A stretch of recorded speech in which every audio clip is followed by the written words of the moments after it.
Hello नमस्कार बंधुসকল ভিডিওটোৰ থাম্বনেইলটো চাই আপোনালোকে নিশ্চয় বুজি পাইছে সো এই ভিডিওটোৰ মাধ্যমেৰে জানিম যে চাউল নলোৱা ৰেশন কাৰ্ড গ্ৰাহকসকলক কেনেদৰে অতি সহজে অতি কম সময়ৰ ভিতৰত উলিয়াব পাৰিম সো প্ৰথমতে আমাক ইপছ আসাম পৰ্টেলটোলৈ আহিব লাগিব তাৰ পিছত চাব পাৰিব যে AEPDS আসাম এই পৰ্টেল ইয়াত ক্লিক কৰিব লাগিব AEPDS আসাম এই পৰ্টেলটোত ভিজিট কৰিব লাগিব আৰু তাৰ পিছত ইয়াত বহুতো কেইটা অপচন চাবলৈ পাৰিম তাৰ পিছত ইয়াৰ পৰা প্ৰথমতে এলটমেন্ট এই অপচনটোলৈ আহিব লাগিব আৰু ইয়াত কি ৰেজিষ্টাৰ এই অপচনটোত ক্লিক কৰিব লাগিব তাৰ পিছত এনেকুৱা শো হ'ব আৰু ইয়াৰ পৰা আপোনাৰ ডিস্ট্ৰিক্টটো সিলেক্ট কৰিব আৰু ইয়াত মাহটো চাব পাৰিব এইটো জুন মাহৰ কি ৰেজিষ্টাৰ সো এতিয়া আপোনাৰ জিলাটো সিলেক্ট কৰাৰ পিছত আপোনাৰ ফুড সিভিল অফিসটো সিলেক্ট কৰিব লাগিব ফুড সিভিল অফিসটো সিলেক্ট কৰাৰ পিছত ইয়াৰ পৰা আপোনাৰ FPS আইডিটো সিলেক্ট কৰিব লাগিব ইয়াৰ পৰা বাছি উলিয়াই সিলেক্ট কৰি ল'ব FPS ID ইয়াত ক্লিক কৰাৰ পিছত মানে যি কেইখন ৰেশন কাৰ্ডত চাউল এলটমেন্ট হৈছে গোটেইখিনি ৰেশন কাৰ্ড এই লিষ্টখনত শো হ'ব এতিয়া আমাক এই গোটেইখিনি ডেটা মেইনলি এই কাৰ্ড নাম্বাৰ বিলাক কপি কৰিব লাগিব গোটেইখিনি মানে ইয়াত এইখিনি আগত কপি কৰি ল'ব তাৰ পিছত আপোনাৰ কম্পিউটাৰ বা ল্যাপটপত এক্সেল ফাইলটো ওপেন কৰিব এতিয়া এক্সেল ফাইলত এই ডাটাখিনি পেস্ট কৰিব লাগিব এতিয়াও ইয়াত কাৰ্ড নাম্বাৰটো শো হোৱা নাই ভিডিওটো চাই থাকক জানিব পাৰিব যে কেনেদৰে কাৰ্ড নাম্বাৰ শো কৰাব লাগে সো প্ৰথমতে তাৰ পিছত নেক্সট আকৌ সেই ফাইলত গৈ ইয়াত নেক্সট পেজটো এনেদৰে নেক্সট পেজ কৰিব লাগিব আৰু এইবিলাক কপি গোটেইখিনি ডেটা কপি কৰি লম আকৌ সো মানে টোটাল যিমান কেইখন ৰেশন কাৰ্ড আছে ইয়াত এনেদৰে নেক্সট পেজ কৰি কপি কৰি এইবিলাক এক্সেলত এনেদৰে পেস্ট কৰি দিব লাগিব প্ৰথমতে এনেদৰে পেস্ট কৰিব লাগিব গোটেইখিনি এই ডিলাৰ জনৰ টোটাল 175 ৰেশন কাৰ্ড আছে সো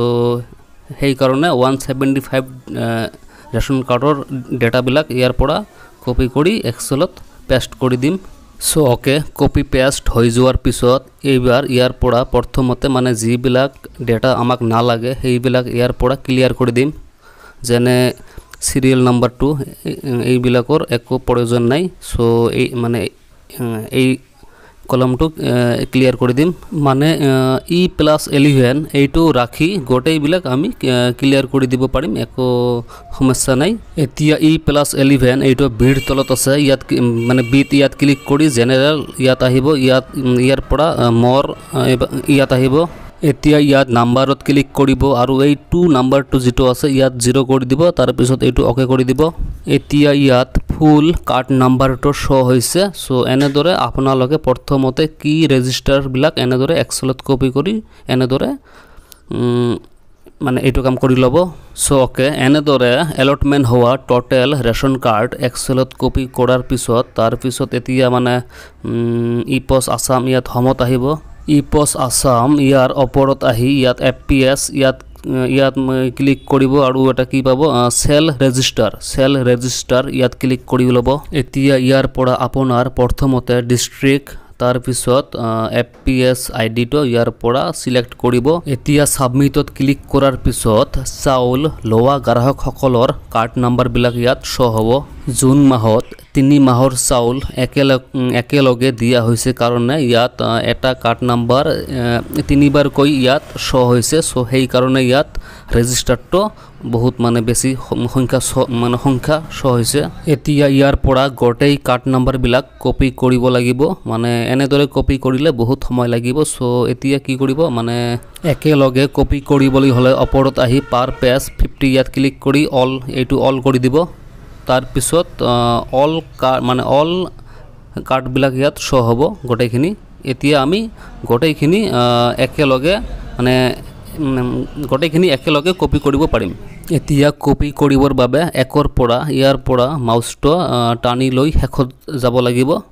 তেতিয়াহে গোটেইখিনি একেলগে সিলেক্ট হ'ব আৰু সিলেক্ট হৈ যোৱাৰ পিছত কপি কৰিম। ওকে, গোটেইখিনি সিলেক্ট হৈ গ'ল। এতিয়া এইটো কপি কৰিব লাগিব আৰু এইখিনি এক্সেলত গৈ ৰাইট সাইডত এইটো মানে পেষ্ট কৰি ল'ম, ওপৰৰ পৰা পেষ্ট কৰি ল'ম। এতিয়া ই +11 ইৰ তলত আছে, এইটো ইয়াত কাৰ্ড নাম্বাৰটো হাইড হৈ আছে। সো প্ৰথমতে কাৰ্ড নাম্বাৰটো শ্ব' কৰাব লাগিব। জেনেৰেল ইয়াত ক্লিক কৰি মোৰ নাম্বাৰ ফৰমেট ইয়াত ক্লিক কৰি এইটো নাম্বাৰত ক্লিক কৰি 0 কৰি দি হেনে অ'কে কৰিলোঁ। কাৰ্ড নাম্বাৰটো ফুল কাৰ্ড নাম্বাৰটো শ্ব' হৈ গ'ল। এতিয়া সেম আগৰ নিচিনাই মানে যিবিলাকৰ আমাৰ প্ৰয়োজন নাই সেইখিনি আমি ক্লিয়াৰ কৰি দিম, কেৱল কাৰ্ড নাম্বাৰটো ৰাখিম। এতিয়া আমাক এই গোটেইখিনি ডেটা সিলেক্ট কৰি ল'ব লাগিব প্ৰথমতে, তাৰপিছত কণ্ডিশ্যনেল ফৰমেটিং ইয়াত আহিব লাগিব। এতিয়া হাইলাইট ইয়াত আহিব লাগিব আৰু ইয়াৰ পৰা ডুপ্লিকেট ভেলুজ ইয়াত ক্লিক কৰিব লাগিব। সো ইয়াত ডুপ্লিকেট ভেলুবিলাক ৰেড কালাৰৰ সিলেক্ট কৰা আছে। সো এতিয়া এইটো অ'কে কৰি দিব। এতিয়া ৰেড সাইডত থকা কাৰ্ড নাম্বাৰবিলাক চাব, যিবিলাক ৰেড হৈছে সেইবিলাক মানে সেইসকল গ্ৰাহকে চাউল লৈছে আৰু যিবিলাক হোৱাইট হৈ আছে সেইবিলাক গ্ৰাহকে এতিয়ালৈকে চাউল লোৱা নাই। মানে চাওক, এইখন হ'ল কি ৰেজিষ্টাৰ, মানে যিকেইখন ৰেচন কাৰ্ডত চাউল এলটমেণ্ট হৈছে গোটেইকেইটা কাৰ্ড নাম্বাৰ ইয়াত দিয়া আছে। আৰু ৰাইট সাইডৰটো হ'ল চেল ৰেজিষ্টাৰ, মানে যিকেইজন গ্ৰাহকে ৰেচন লৈছে সেইসকলৰ কাৰ্ড নাম্বাৰ ইয়াত শ্ব' হৈছে। যেনে 0057 এই কাৰ্ডখনত চাউল এলটমেণ্ট হৈছে আৰু যেতিয়া এই কাৰ্ডখন ৰেচন ল'ল হয় সুলভ মূল্যৰ দোকানৰ পৰা, তেতিয়া এই কাৰ্ড নাম্বাৰটো চেল ৰেজিষ্টাৰ এই লিষ্টখনত আহিল হয়। মানে তেতিয়া এই কাৰ্ডখন কি ৰেজিষ্টাৰ ইয়াতো থাকিল হয় আৰু চেল ৰেজিষ্টাৰ ইয়াতো থাকিল হয়, তেতিয়া কাৰ্ড নাম্বাৰটো ডুপ্লিকেট হ'ল হয় আৰু এই কাৰ্ড নাম্বাৰটো ৰেড হ'ল হয়তেন। সো বন্ধুসকল, এই ভিডিঅ'টো এইখিনিয়ে।